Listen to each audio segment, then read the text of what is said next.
শুভেন্দু অধিকারীর অনেক ভুলভাল কথা। উনি একটা নির্বাচিত লিডার অব দ্য অপোজিশন হয়ে মমতা ব্যানার্জিকে নন্দীগ্রামে 1956 ভোটে পরাজিত করার পর থেকেই উনি সংবিধানই মানেন না। একজন জনপ্রতিনিধি হিন্দুর হয় না, মুসলিমের হয় না, কোনো জাতের হয় না। গোটা ভারতবর্ষের মানুষের সংবিধান অনুযায়ী পশ্চিমবাংলার যে কোনো স্তরের জনপ্রতিনিধি সর্বস্তরের মানুষের হয়ে কাজ করতে হয়। আপনারা যে মিডিয়া পাচ্ছেন, আপনারাও সংবিধানের একটা পার্ট। আপনাদেরকে সঠিক তথ্য মানুষের কাছে তুলে ধরা আপনাদের কর্তব্য। কেউ যদি কারো কাছ থেকে কিছু উপঢৌকন নিয়ে যদি আপনারা মিথ্যা প্রচার করেন, তাহলে সে দায়িত্ব আমার ঘাড়ে চাপালে হবে। নিশ্চয় শুভেন্দু অধিকারীর যে লম্পঝম্প বা অভিষেক আর মমতা ব্যানার্জির যে 250 হুঙ্কার, আজকের দিনে রাত্রে ভালোভাবে খোঁজ নেবেন। পিসি ভাইপো ট্যাবলেট খেয়ে ঘুমাতে হয় হুমায়ুন কবিরের এই যন্ত্রণায়। আর শুভেন্দু অধিকারীরও যে দখল করবই, সনাতনীদের সরকার হবেই। আমি বলছি হুমায়ুন কবির, সনাতনীদের ওই বিজেপির শুভেন্দু অধিকারীর সরকার গড়ার স্বপ্ন আমি একা হুমায়ুন কবির রুখে দেব। মমতা ব্যানার্জির শাসক দলের নেত্রী, মুখ্যমন্ত্রী, তিনি 148 সিট জিতুন না, আমি 100 সিট জিতবো।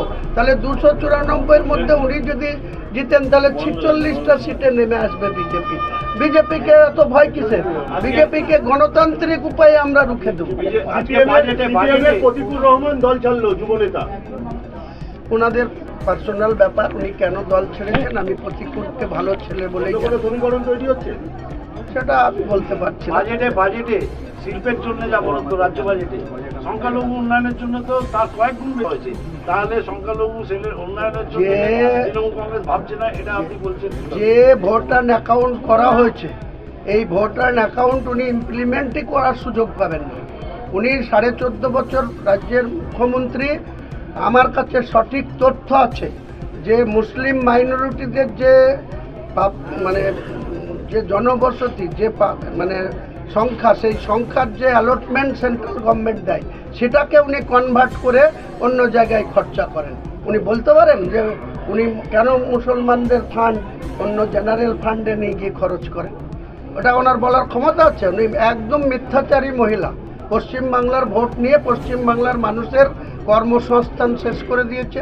চাকরি বাকরি কিছু নেই, শুধু দানের খেলা মেলা আর ভাতার রাজনীতি করছে। এসব বন্ধ হয়ে যাবে আগামী দিনে।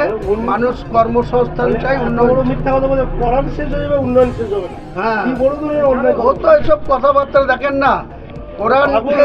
কোরআনকে উনি রেড রোডে গিয়ে লা ইলাহা ইল্লাল্লাহ মুহাম্মাদুর রাসূলুল্লাহ পড়েন। আর সেই কোরআনকে যখন অসীম সরকার, বিজেপির একজন এমএলএ, যখন কোরআনকে অপমান করে, কোরআনের সম্বন্ধে বাজে কথা বলে, তার বিরুদ্ধে 100টা এফআইআর হলেও তার কেশাগ্রহ স্পর্শ করে না মমতা বন্দ্যোপাধ্যায়। তাহলে কার সঙ্গে কে বিজেপির বি টিম আপনারা প্রমাণ।